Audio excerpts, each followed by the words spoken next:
mulher, mãe, esposa, guerreira, revolucionária e heroína. Este é um conjunto de adjetivos que poucas personalidades conseguiram reunir em toda a história. Uma delas, sem dúvida, é Ana Maria de Jesus Ribeiro, mais conhecida como Anita Garibaldi. Nascida há 200 anos em Laguna, Santa Catarina, ela teve uma vida cheia de aventuras épicas. Até mesmo o melhor roteirista de cinema teria dificuldades para criar um enredo tão complexo. Sem dúvida, é um daqueles casos em que a vida supera a arte. A vida da Anita Garibaldi, ela é extremamente interessante em vários aspectos. Me parece que o principal aspecto, que deixa esta vida extremamente interessante é a intensidade com que ela foi vivida. Entre 18 e 28 anos, nós percebemos na Anita uma mulher, pode-se dizer, vulcânica, na medida em que ela participou de batalhas em Santa Catarina, no Rio Grande do Sul, buscando o ideal republicano, foi alicerce máter no Uruguai, apoiando o Uruguai e apoiando o Garibaldi também, enquanto ele lutava por aquele país. Na Itália ela teve um papel decisivo também, no que diz respeito ao apoio ao Garibaldi, pelo movimento da reunificação italiana, movimento do ressurgimento. Então tudo isso só que aconteceu num período muito curto de tempo, em questão de 10 anos ela fez coisas que a maioria das pessoas vive aí 70, 80, 90, 100 anos e não chega a fazer 10% das coisas que a Garibaldi fez. Ela participou literalmente da história do mundo. O espírito independente e aguerrido aparece em todos os relatos sobre Anita. Desde cedo ela demonstrava ser uma menina diferente que não se encaixava nos padrões sociais da época. E essa rebeldia provavelmente veio em boa parte da criação. Nascida de uma família humilde, no dia 30 de agosto de 1821, ela era a terceira de 10 filhos. O pai, tropeiro, com frequência a levava em suas viagens. Provavelmente acompanhou o pai nas tropeadas que o pai fazia como tropeiro, trazendo gado, indo buscar gado em Viamão, levando para a feira de Sorocaba. E nesta faina, neste trabalho, muitas vezes os tropeiros levavam as suas famílias, E como ela era uma das filhas mais velhas, provavelmente, nos primeiros momentos, quando não tinha muitos filhos, ela pode ter acompanhado o pai e nasceu dali a convivência e esse amor, essa paixão que ela teve pela vida natural desde criança e também pelos animais. Exímia Amazonas, excelente laçadora. Então, todas essas atividades na sua infância prepararam o espírito guerreiro, indômito desta menina que não se coadunava com as regras sociais impostas às meninas daquela época. Ainda muito jovem, Anita perdeu o pai e se viu obrigada a ajudar a mãe nos cuidados dos irmãos mais novos. Além da responsabilidade, também veio a pressão para que ela logo arrumasse o marido. Então, aos 14 anos de idade, ela se casou com o sapateiro da cidade, Manuel Duarte de Aguiar. Aqui nesta casa, ela se arrumou para a cerimônia, que ocorreu logo ao lado, na Igreja Matriz de Santo Antônio dos Anjos. Ela teve que casar com um sapateiro, que era bem visto na cidade, ele era, economicamente falando, ele tinha esse poder aquisitivo. E, claro, a Anita, generosa, com aquele bom coração que ela tinha todas essas personalidades, ela tinha essa personalidade realmente de rebelde, vamos dizer assim, mas ela tinha um coração de ouro. Então, para não deixar a família passar fome, para auxiliar, ela tinha que casar e ela casou. Mas a gente sabe da história, pelas cartas que ela conta, não houve amor. E quando não há amor, as coisas não fluem, não vai ter um final feliz. O fim do primeiro casamento de Anita é motivo de controvérsia. Uma versão muito difundida diz que Manuel Duarte de Aguiar se alistou no exército imperial e a abandonou, mas não há evidências que comprovem isso. O fato é que o casamento durou pouco e a vida de Anita estava destinada a mudar completamente de rumo.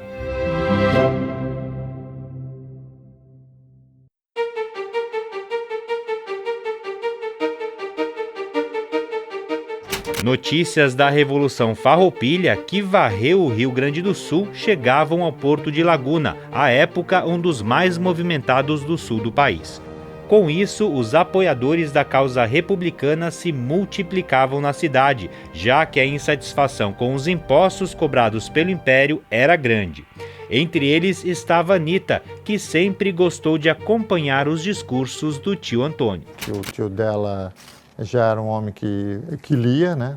Que tinha acessos ao porto, às ideias que circulavam pelo porto, né, de Laguna e pelo interior do Rio Grande do Sul. Era um homem que tinha trânsito e transitava, e que em casa ele fazia essas narrativas, né, que ele estava envolvido com as pessoas que queriam a república, né, que não queriam mais os donos de tudo, queriam que tudo fosse das pessoas, né, e isso, para uma infância pobre como ela tinha, né, uma infância sem muitas perspectivas, é muito atraente, né. A vida em Laguna mudou subitamente em julho de 1839, quando uma frota farroupilha chegou para tomar o controle do porto. Comandados pelo general Davi Canabarro e com a ajuda do próprio povo lagunense, os farrapos tomaram a cidade após 8 dias de batalha. A vitória, em grande parte, se deu pela ação do marinheiro italiano Giuseppe Garibaldi, que surpreendeu os imperialistas atacando por trás, furando o bloqueio pelo rio Tubarão. Após tomar Laguna, Garibaldi começou a construção de um forte próximo ao canal. Enquanto fazia a proteção do local a bordo de uma embarcação, ele observava com uma luneta as casas da Barra da Laguna. Foi então que ele viu uma jovem que chamou muito sua atenção. Logo providenciou um barco, foi até o local onde a tinha visto, mas não a encontrou. Após procurar a moça diversas vezes, sem sucesso e já sem esperança, um morador o convidou a tomar café na casa dele. Garibaldi aceitou o convite e na casa encontrou a moça que procurava. E para surpresa dele, quando foi oferecido o café para ele, foi a própria Ana Maria de Jesus Ribeiro que apareceu com café, e ele imediatamente se levantou e pediu: e esta quem é? E esta quem é?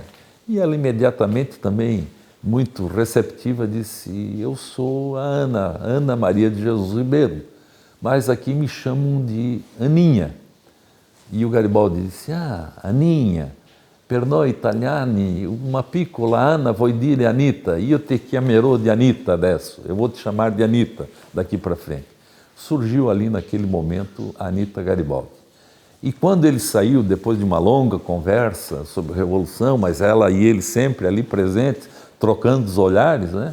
E quando ele saiu da casa, ele aprendeu pelas mãos, e nas memórias dele, em forma de verso, ele mesmo diz: eu dei uma sentença naquele momento a mim própria, uma sentença irrecorrível, quando eu disse a ela que ela devia ser minha.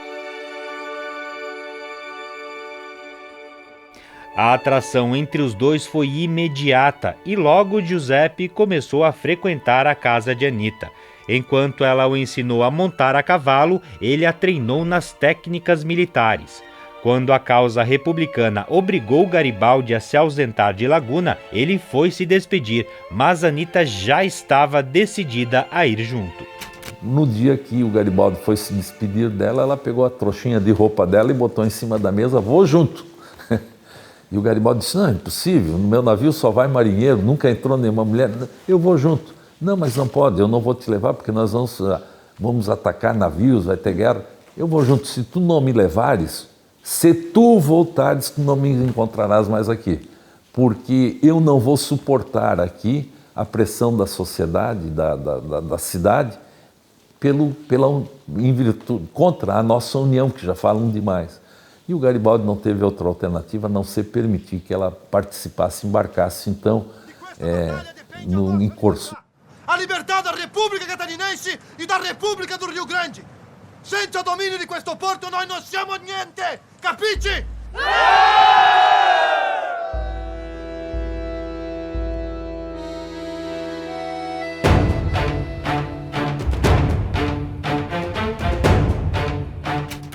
Anita embarcou com Garibaldi em direção ao norte para tentar furar um bloqueio naval imposto pela Marinha Imperial.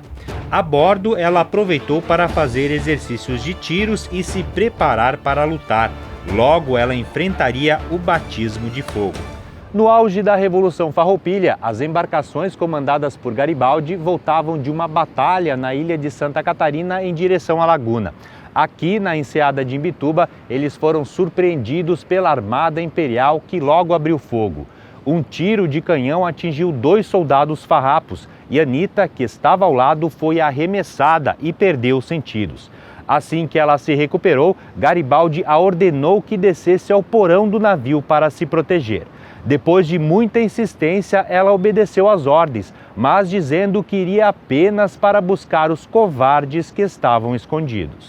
O Garibaldi, nas memórias que ele cita ao Alexandre Dumas, ele mesmo ressalta de que gostaria de ter um exército com várias Anitas. Vê nela uma pessoa, independente do gênero, muito mais corajosa do que quaisquer outros soldados que estão ali com ele. Anita demonstrou sua coragem em sucessivas batalhas. Na defesa de Laguna, resgatou as munições dos barcos farroupilhas abatidos. Na Batalha de Curitibanos, já grávida do primeiro filho, chegou a ser presa pelas tropas do Império, que informaram sobre a morte de Garibaldi. Ela não acreditou e ainda aproveitou a situação para fugir, depois de convencer os imperialistas a deixá-la procurar o corpo do marido.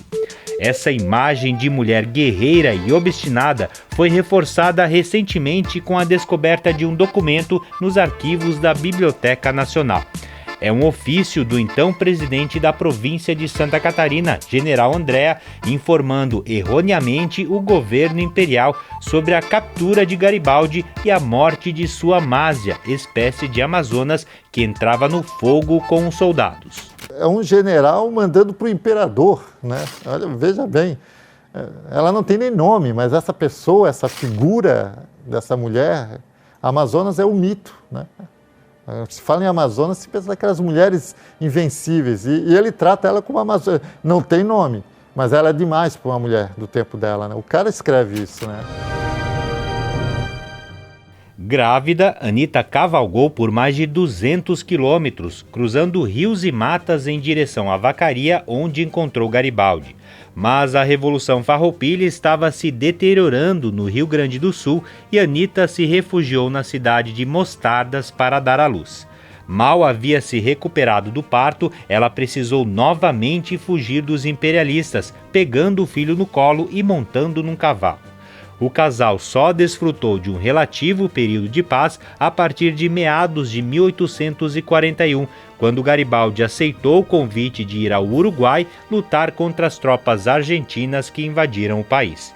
Em Montevidéu, eles viveram durante 6 anos e tiveram outros 3 filhos. Foi o momento em que ela foi mãe, foi dona de casa, cuidou dos 3 filhos, mas também aproveitou esse período para adquirir muita cultura, não só no que tange à política, as relações sociais, mas ela também aprendeu a falar outras línguas. Então, quando a Anita saiu aqui do Brasil, saiu aqui de Laguna, ela não sabia nem ler nem escrever, as suas primeiras cartas eram ditadas. Mas quando ela morreu sabendo falar 4 línguas.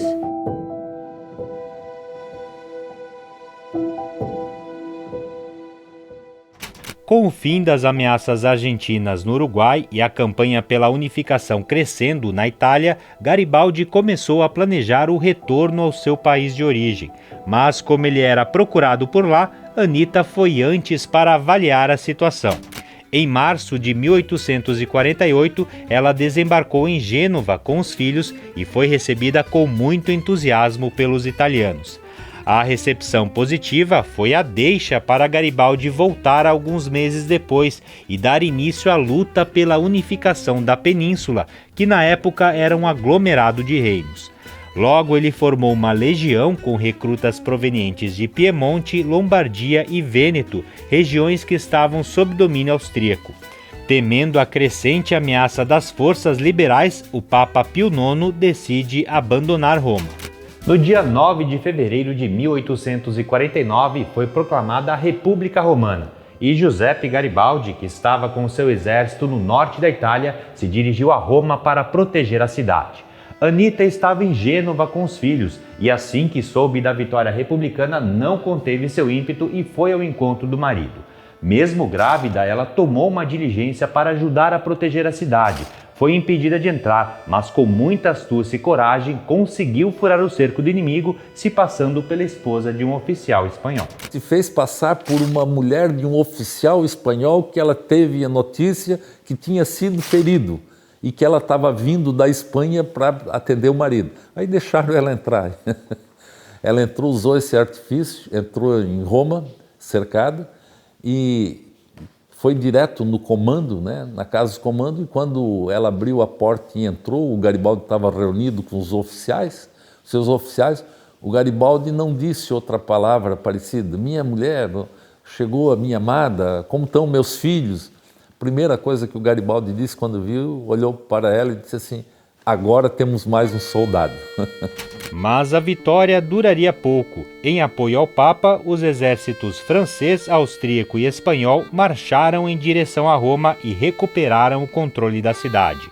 Garibaldi e seus homens partiram em direção a Veneza e Anita foi junto. Era sua última viagem. As cavalgadas noturnas, a má alimentação e as noites ao relento comprometeram sua saúde. Ao chegar à República de San Marino, ardia em febre. Na noite do dia 4 de agosto de 1849, quando estavam próximos a Ravenna, Anita não resistiu e morreu. O Garibaldi tentou impor a vontade dele para que ela ficasse nas cidades se tratando, enquanto ele continuava a sua fuga, que ficou conhecida na história como a Trafila Garibaldina. E Anita, em momento algum, permitiu abandonar o seu companheiro no momento difícil, mesmo estando febril e grávida de cerca de 8 meses. Ela preferiu, portanto, correr o risco de morrer como realmente ela veio a falecer, do que abandonar o seu companheiro na hora mais delicada.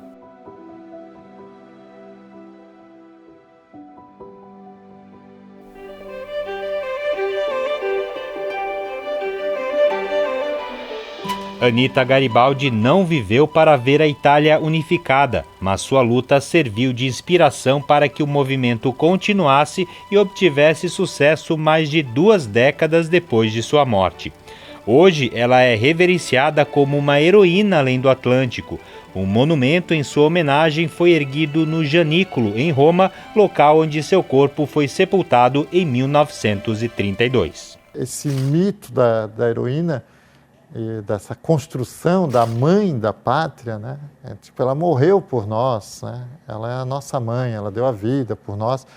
É fundamental para que a Itália, né? É muito importante para que esse elemento de coesão, né? Desse povo italiano. Ela é um desses símbolos, né? De coesão. Já aqui no Brasil, levou mais tempo para que o legado de Anita fosse reconhecido.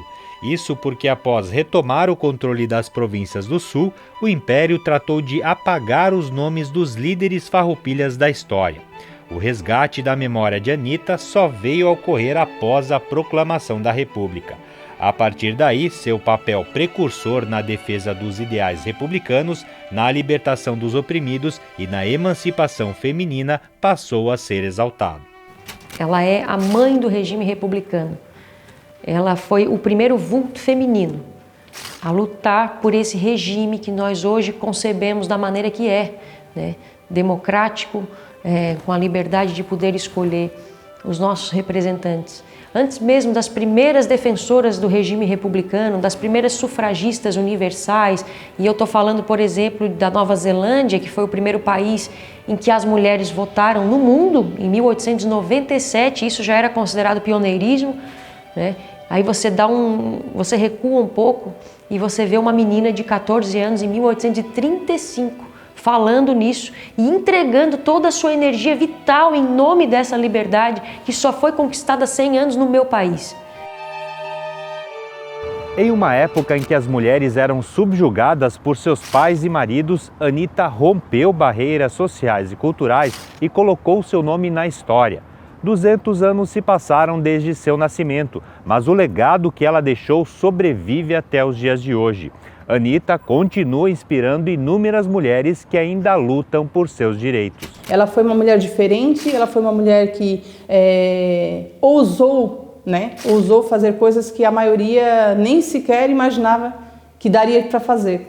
Então, a Anita Garibaldi, hoje eu particularmente me vejo muitas vezes pensando, né, em algumas situações, se a Anita Garibaldi estivesse aqui, o que ela faria no meu lugar? E realmente isso me dá coragem, me dá força de vontade para enfrentar os desafios da vida. Então, realmente, eu falo com todas as palavras, falo para todas as pessoas que me perguntam sobre a Anita Garibaldi, que ela, sim, é um exemplo a ser seguido.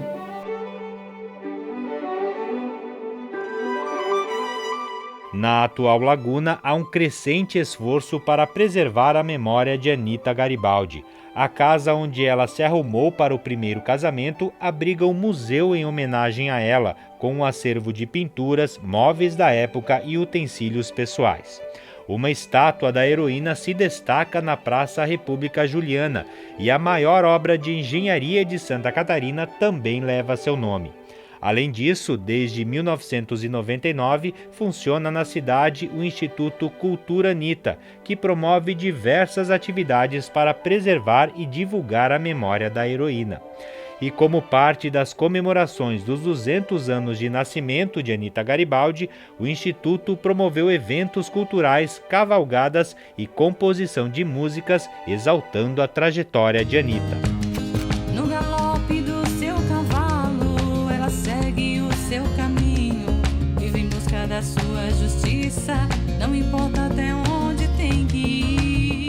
Junto ao Instituto Cultura Anita, funciona o Departamento das Guardiãs de Anita, composto por mulheres lagunenses das mais variadas profissões, todas voluntárias.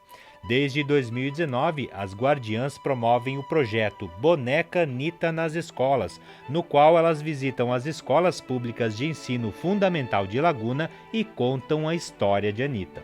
Aos 10 anos, a minha perdeu seu pai. Então, ela teve que começar a ajudar na vida da casa. As crianças se sentem curiosas, né, e saber mais como uma menina que saiu daqui tão pequenininha, tão nova, se transformou numa heroína. Então, contar a história, é que a Anita, a história dela perpassa em vários, tudo nela foi muito encantador. Ela era criança, ela era uma batalhadora, ela era uma menina que brigava pelos ideais desde menininha, desde nova. Então, a gente, quando conta isso para a criança, a gente percebe que no olhinho delas, que elas se identificam com a menina. Os meninos também se identificam com aquela criança que luta, que batalha, que tenta, que enfrenta. E quando a gente conta a história, a gente não fica só no passado, a gente tenta fazer paralelos, né, com a história de hoje, né, do que acontece na vida das crianças hoje, do que é importante estar na escola. Então a gente conta a história de Anita Garibaldi e mostra para as crianças que ela não teve esse direito de estar na escola, ela não teve direito de ter acesso à educação, a uma saúde, a conquistar a sua liberdade. Ela teve que lutar, pegar em armas mesmo para conquistar tudo isso. Depois de ouvir a história de Anita, as crianças participam de um sorteio. A escolhida ganha o direito de levar a boneca para casa com a missão de contar a história aos pais. Ela foi muito guerreira porque ela pegou e ajudou todo mundo, só que ninguém dava ouvido para ela. Ela continuou e seguiu em frente. Pelo fato de a Anita ser a guerreira e a guerreira que lutava por seus ideais. No mundo que estamos vivendo hoje, as meninas nessa faixa etária até da Anita, né? A gente tem crianças aqui, meninas principalmente entre 10 e 12 anos, elas precisam saber que não tem que dizer sim para tudo. Elas também têm o seu próprio pensamento, as suas vontades. E a Anita foi essa mulher que representou isso para a gente. Eles trazem na história, né, que ela realmente foi atrás dos seus ideais, daquilo que ela queria, lutava por seus ideais. Sem dúvida, a educação é uma das formas mais eficientes para manter vivos o legado e a memória de Anita Garibaldi. Monumentos como este busto, inaugurado há 100 anos aqui na Praça Getúlio Vargas, em Florianópolis, são importantes. Mas eles só fazem mesmo sentido se nós entendermos o que eles realmente significam e se isso nos inspirar de alguma forma.